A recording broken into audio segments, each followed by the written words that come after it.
August is over and we're into September 2022. So it's time to look at what's been happening in the coastal real estate market in Orange County for single family homes.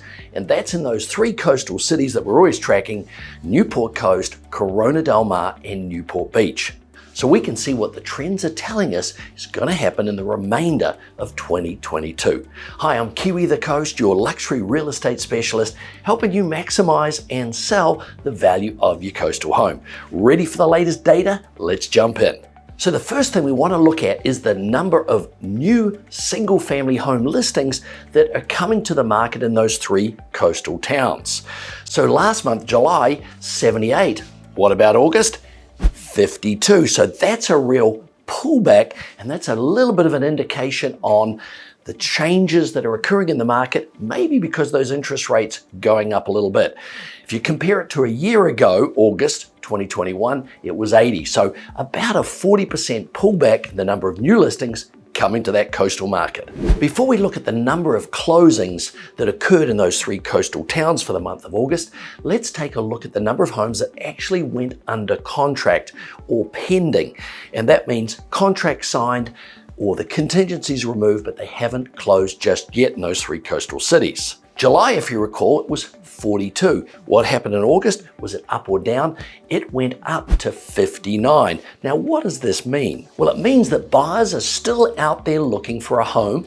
Inventory is still tight, and in spite of those rising interest rates, buyers are still hungry to snap up the perfect home for them. Okay, time to look at the number of sales. That's the number of actual closings that occurred in those three coastal cities for the month of August.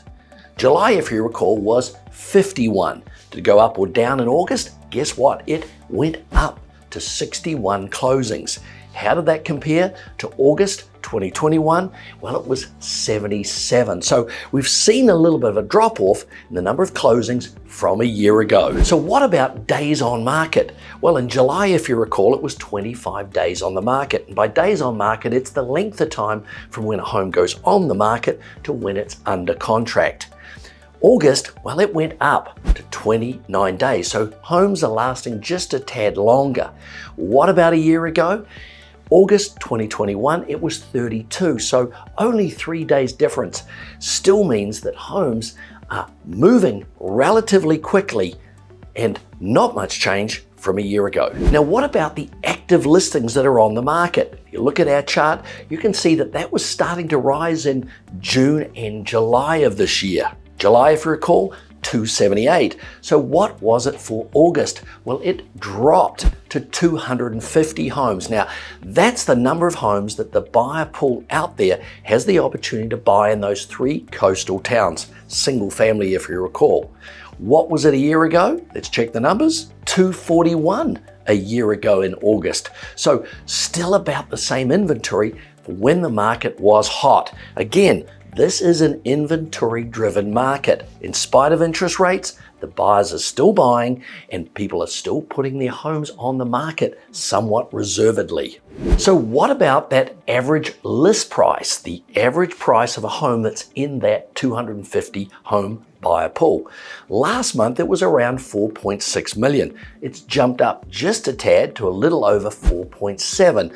And that compares with a year ago in August when it was a little over 5.2 million. So we're starting to see prices settle a bit from a year ago, but go up slightly from the prior month. Hey, hope you found all that information valuable. That's August, it's a wrap. Now don't forget to subscribe to my channel so that I can keep you up to date on all the changes affecting you and the real estate market. See you next month. Varoom.